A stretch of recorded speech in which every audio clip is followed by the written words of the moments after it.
All right. We are live. Chad, are you ready to get absolutely nuts? I am ready to go crazy. Okay, let's do it. On today's episode of Playing Small is Cancelled, we have a very exclusive treat. He's a visionary business strategist, a passionate problem solver, and a soul driven disruptor in the world of construction. And he's a charismatic and high energy speaker, no big deal. He's the founder and mastermind behind Well Built Construction Consulting, a dynamic firm that raises the standard of what excellence actually looks like in one of the most vital industries in America, big facts. He brings together custom strategic consulting and elite peer communities, aligning teams, boosting bottom lines, and making construction predictable, profitable, and actually enjoyable again, which I deeply admire. He's just a stud in all facets of life and a champion for transformation and a terrific human being. Please welcome the handsome, dynamic, bold, and knowledgeable, the abundant Chad Prinkey. How you doing, Chad? Oh my God, you got to be my hype man everywhere, Craig. That was amazing. Can I have like a recording of that and just carry it with me everywhere I go? It's a I will beautiful send thing. the Thanks, buddy. replay. I'm doing great. My pleasure, brother. I like to have a little fun with them. And look, it's your story. You wrote it. I just said it with a weird New York accent. And we were kind of before we went live. And me and you recently spoke at an event together Yeah. a few months back. And we kind of hit it off, even though we do a little bit different things. And we wanted to do some more stuff. And I was super pumped about this because I'd love to introduce you and share your awesome wisdom with our community that might not have been familiar. But before we dive in, I have a little icebreaker for you. You ready for Hit me? me. Hit me. Okay. How important is it for you, Chad, to be connected to your mission? I mean, it's everything. It's everything. It's everything that you're going to pour, everything that am going to pour my energy into has to align with the mission of what I'm here for and what our organization exists for. And if it's not mission aligned, it doesn't make the cut, plain and simple. And every now and again, I'll look around and I'll realize that something that I'm about to say, that I just said yes to, or that I'm about to say yes to, isn't mission aligned, and I either have to back out of it, or I find myself looking at my watch saying, "Oh God, I'm wasting my time." Yeah, I feel the same way. Life is too short, and what I notice when there's many different sources of information, motivation. A lot of them are fleeting, but none bigger, none more powerful than being connected to what you're actually doing. And I speak from experience because I know before I reinvented myself on Wall Street and so forth, there was a time when I was not super connected to what I was doing. So I would just encourage everybody to find what you absolutely love that you happen to be good at and build it from there. I know there's a misconception. Oh, well, you can't do what you love and make money. And something that's really cool is me and you prove that you absolutely can. I love it. Yeah, my personal mission is to connect with and move people to help them and me to achieve our full potential together. And Well Built's mission is to create a better construction industry for companies and people who are committed to doing it the right way. And so everything the company does has to be aligned with that, and everything that I do has to be aligned with my mission inside of that. Beautiful. I love it, brother. Obviously, you're very connected to the construction industry, and we're going to dive Mm. in.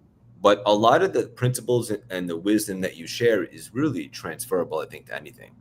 But in regards to specifically what you do, how can you help improve clients' businesses and facilitate different projects, but with the idea of everybody coming together as one team, all connected to the overall mission? So I think it starts with defining why we're here and what we're trying to accomplish together. And there are a lot of schools of thought on how to accomplish that. I'm a believer that that is best done in a collaborative forum.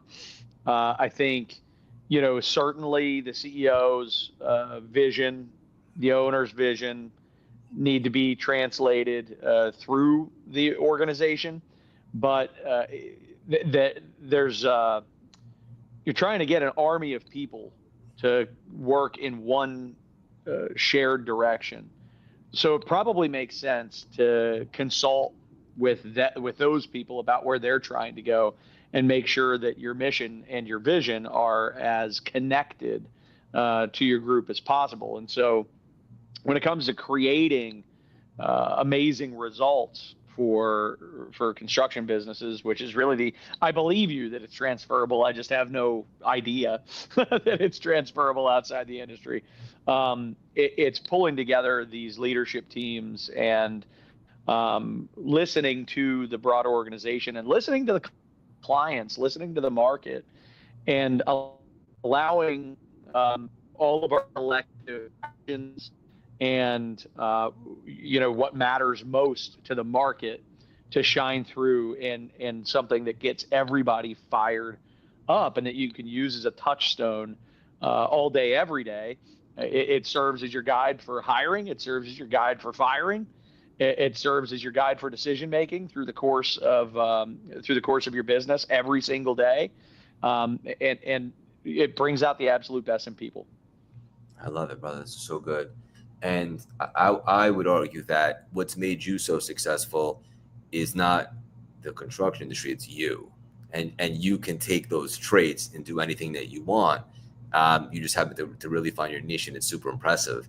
I know that you talk a lot about, especially in your book, you talk a lot about the importance of building authentic relationships and obviously having empathy.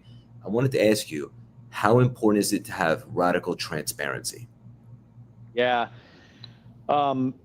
So radical transparency is this concept that we've got to be willing to discuss the real situation, the hard truth, whatever that looks like. And we've got to be open about how we're doing financially. We've got to be open about people who are not making the cut, about clients that aren't a really good fit. Without radical transparency, we end up really disappointed with our results and never actually dealing with the source of that disappointment. So we repeat the same things over and over again. We're stuck. And our clients, they can see that lack of progress. Our clients, our employees, all of our stakeholders can see that lack of progress, and it undermines everything that we do. So radical transparency is essential, from top to bottom. I love it. Makes perfect sense. And it's like a cleaner way to operate, right? I know there's some things have gray areas, but when it's black and white, like you understand expectations, deliverables, and it's just a cleaner way. Also, I wanted to ask you, so obviously with this stuff, you're the best in my opinion in your industry, but something that you're also really good at is speaking, right? So you might be consulting with a client, but you have a really impressive way to connect and move people in a deep way. When did you articulate that, and how much do you actually love speaking in addition to consulting? I would speak every day. That's what I enjoy. That's what I enjoy the most. I actually came up as a musician, singer in a rock band, and also a stage actor. And I went to college for that. Trained acting experience, and been in front of crowds since at least I was 11 years old or something along those lines. So entertaining is I love the art of connecting with people through entertainment, getting them immersed in what the topic is, and listening and creating a give and take with an audience. That's something that those two backgrounds gave me the ability to do. And then what I found is that those skills, that experience, translates really nicely into the professional environment, right? Into the workplace. Yeah, that's totally transferable into the workplace. And so I consult, but the truth is I'm also building a whole team of people who are better than I am at consulting. We have 16 people now, which isn't a lot, but it's a lot compared to just me, which is what it was when I started. And you started in 2021, correct? Yeah, started in 21. It's amazing. Yeah. Yeah, it feels rapid to me. I think compared to your tech startup unicorns, it's probably nothing. But in our business, in the professional services industry, it is pretty rapid growth, and the people that I'm surrounding myself with, many of them are great speakers in their own right, but they have the ability to, maybe if a part of my role is to inspire and align, my staff is in there truly making the change every day, behind that aligned, inspired vision. Beautifully said. I think that the company's growing beautifully, and something tells me you're just getting warmed up. Has it been challenging for you to surround yourself with the right players, with the right key personnel? And what is something that maybe you do or look for to make sure that you're surrounding yourself with people that you feel really aligned to that can actually help you grow this thing to another level? So I can't believe I'm going to say this out loud, but it's true. It has not been difficult for us to find people. We honestly have, um, uh, a lot. We have a bench full of highly interested, highly capable people who want to be a part of what we do in one way or another. And I've only described our full-time staff. I mean, along that, we also use, we collaborate with other really smart professionals who focus on the construction industry, who have their own businesses, but where we subcontract work to them because they're experts in their niche. Um, I really do believe the secret to that has been the clarity of our mission, the degree to which we stay consistent with and speak about our mission. I'm out speaking engagements, social media content, newsletter, podcasts, book, all these different hooks. We're attracting not only customers, but people who believe in what we're trying to do, who are inspired by it, and who are qualified to do it. So I cannot tell you more, how honored and humbled I am by this great fortune that we've had to create something that people really are inspired by. And it's a tribute to you because everything is energy, right? So by you claiming your position and being clear on what you're looking for, you're more likely to attract what's in a line to what you're looking for. So it also says something to be super clear about what you want. Love it. Yeah, yeah, I think that's I know right. that you help a lot of construction companies with creating more financial stability. And even Yep. when we were at the event together, I'm not an expert in that industry by any means. I know people and mindset and stuff like that, but I didn't realize just how many companies in that industry are generating so much money and yet not necessarily even profitable. And that Right. might surprise a lot of people. But one of the many great things that you do is you come in and you help create a little bit more financial stability, maybe so that the finance is a little less unpredictable. What's a way in which you help construction owners do that? Well, so there's the number one reason that people hire us is because they want growth, right? But they want growth because they want to make more money, and not every company is ready to grow.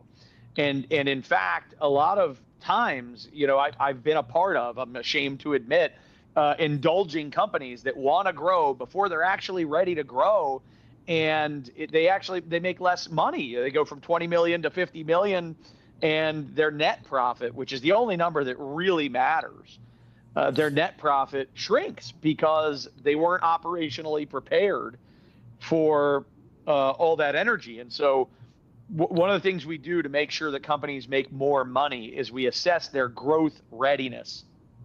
We assess their level of preparation to take on work before we just push the pedal down on growth. And so it's very common that a company that hires us and says we want to grow, our first step is we need to spend 6 months, a year, 2 years creating a solid infrastructure so that if you pick up work, you're going to be able to handle it profitably, and that you're going to be able to maintain your reputation throughout. Because just like any industry, your reputation is everything. Your reputation will precede you. And so I think one of the ways that we've been very successful in creating higher profits, not just bigger numbers, right? Bigger numbers are in construction. There's a, and maybe it's outside of construction. Again, I wouldn't know, but in construction, there's a term that we all like to use, which is that revenue is vanity and profit is sanity. And chasing that $100 million company revenue mark and ignoring your net profits as you go. I'd rather make $1 million and be a $10 million company than be a $100 million company that makes $1 million. So true. What was the quote that you just had? So revenue is vanity, profit is sanity. Love that. Yeah. So true. Yeah. And you start realizing that when you start making is a fluid word, but when you start generating a lot more business, you start to realize, oh, this doesn't necessarily mean that I'm keeping more. So even just injecting consciousness into that can help you get more organized just from the beginning. How come that particular industry struggles with that a lot? In other words, they do a lot of revenue, but not necessarily as profitable. Why that specific industry? The amount of, because it is a difficult business to scale. So you start thinking about scalability, and this I do know enough about other industries to at least draw some comparisons. So scaling a business, which is just a fancy way of saying growing it without having to grow headcount in exact proportion to your revenue growth. Construction is an industry that's a very difficult one to scale one's business. It's particularly for self-performing contractors who actually have masons or electricians or plumbers or fill in the blank. As you pick up work, you've got to add staff. And it is difficult to pick up and train staff. There aren't just highly qualified tradespeople laying around, highly qualified project managers laying around, and so on. And so for me to go from 30 million to 100 million is really challenging because I can't just push the higher button. And even if I could push the higher button, as I grow my revenue, I'm almost by definition going to be growing my direct costs, my indirect costs, and my overhead, consummate with that revenue growth. And so it's an industry where I can get very excited about this. Oh man, the biggest job we've ever done. It's a $25 million job. Let's go after it. Let's go win this thing. And we're going to double our company this year. Where when you look at the brass tacks of what it's going to require to handle that work, it's so labor intensive, whether you self-perform or not. It's labor intensive and management intensive. And it can very quickly require more resources than you anticipated, and thereby you grow revenue, but you actually erode profit because you've had to add so many unplanned resources. Yeah, beautiful, brother. This is a masterclass in what you do, and I love it. A term that I've heard you use before is operational excellence. Yeah. Operational excellence is I'm a very, I don't know what the right word is, visual and kinesthetic kind of learner. And so the way I think of things tends to be in analogies, and I look at businesses like machines. And operational excellence is really about having a well-oiled machine that consistently produces the desired result with a minimum amount of waste.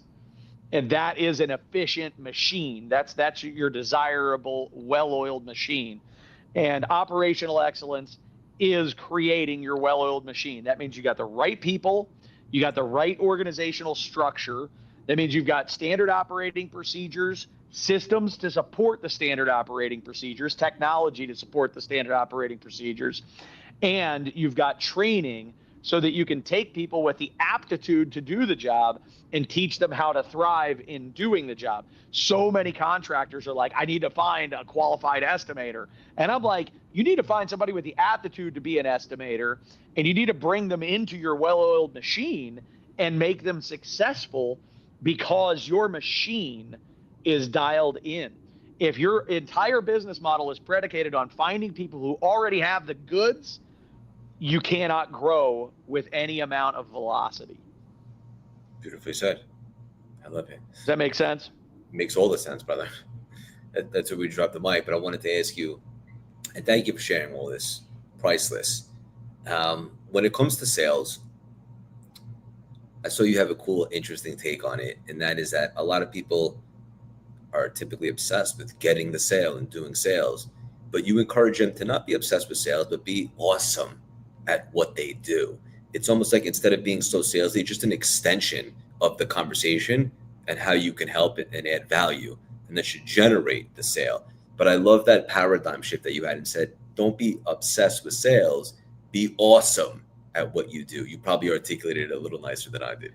No, I think you said it well. It's if you focus on having the best machine, if you focus on being operationally excellent, and you consistently create extraordinarily happy customers, and you do so in a way that's profitable for your business, growth is going to happen. And I think that's probably true across all industries, but in the construction industry, it's particularly relevant because we're going to do business with the same people over and over and over again. And that's that industry. It's a relatively small, hyper-localized industry from market to market around the country. And your reputation will precede you. And so if your reputation is for excellence and you consistently create happy customers and everybody in the market views you as the best at what you do, you're going to have customers lined out the door. You're going to have employees potentially lined out the door, right? The growth will take care of itself. Sales matters, and I want you to have a sales process. I want you to have a kick-ass go-to-market strategy and business development and marketing that line up with all that stuff. It's not to undermine those pillars because they do matter and they're important, and they're going to be the difference between sort of gradual, steady growth and potentially lightning bolt growth. But my whole point is you may not be able to do lightning bolt growth in the way you're currently set up. Make sure you're operationally excellent, and everything else will take care of itself. And then you can layer in business development, marketing, sales, push hard, go capture market, and you'll be able to add people and make them productive extremely quickly. Where if you don't have that pillar in place and you push down on growth, you're actually going to go backwards. I love it. It's very important to have the proper foundation, and then you can kind of plug different people in and they'll be set up for success. That's right. Yeah. That's right. And in the book, I work through that, like step by step. There's literally the first piece of it, which is the foundation, the second piece of it, which is operational excellence, right? And we just kind of work through, one by one. And I tell people at the beginning of the book, don't skip. This is not the book you want to skip around. Make sure that you've got each one of these buckets covered before you move on to the next. And that's really what we do in our consulting, is follow the playbook. It's outlined in the book, but we do it in obviously a hands-on way where we take, an active role as an executive in our clients' businesses. Beautiful. Love it. Before we land the plane, have a little fun with a little rapid fire. I wanted to ask you, with all the things that you have going on right now, what are you personally most jazzed about right now? Oh, man. We're going to be launching an online platform for our business where we're going to be creating a community of all of these unbelievable customers we have. And I'm excited about the potential that has to bring just crazy value to our clients, who the truth is could be helping each other at a much greater rate than we currently have them, connected, right? If there's an amazing amount of learning that can happen, which we saw in the mastermind that we both spoke at, right? When companies help each other. Yeah. So I'm really excited about creating that. Love it, man. Love it all. Okay. Let's have a little fun, a little rapid fire, maybe 1 to 2 word answers. Are you ready for me? Hit me. Favorite movie? Raging Bull. Classic. Good yeah. one. Yeah. Your favorite book, or maybe one that's really made an impact on you? Oh, man. It's a tough Favorite book, Influence, by Robert Cialdini. Influence. Your favorite guilty pleasure? My favorite guilty pleasure.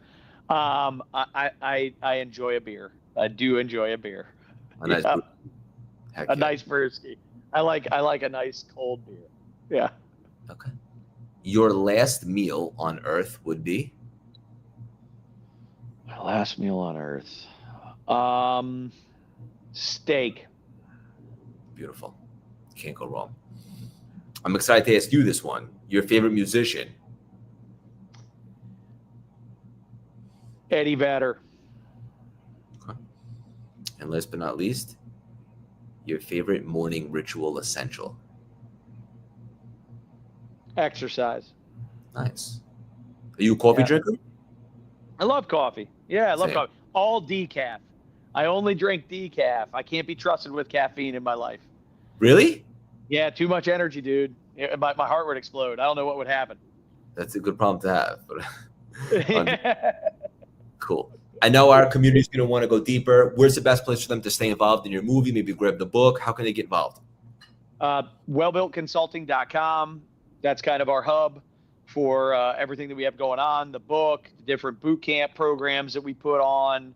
If you just want to schedule time to talk, it's a great place to do it. LinkedIn's a great channel. My personal LinkedIn, I'm pretty active on LinkedIn, Chad Prinkey. We have 2 podcasts. We have the Morning Huddle Construction Show, which is a platform for people creating positive change in the construction industry. And it's a great interview platform where we talk to all kinds of people who are touching everything from technology to workforce development and the economy and all that type of stuff around construction, which is cool. And the other podcast is called the Well Built Show, right? The Well Built Podcast, sorry. That is more of a long form between myself and my colleague, Matt Verderamo, where we just talk about the stuff in the industry that we care most about for about an hour every month. Beautiful. Love it, brother. This was great. Hang up for 1 second. I want to connect to you after. Chad, thank you so much for stopping by today and dropping these priceless, juicy nuggets. Thanks, man. Appreciate it, Craig.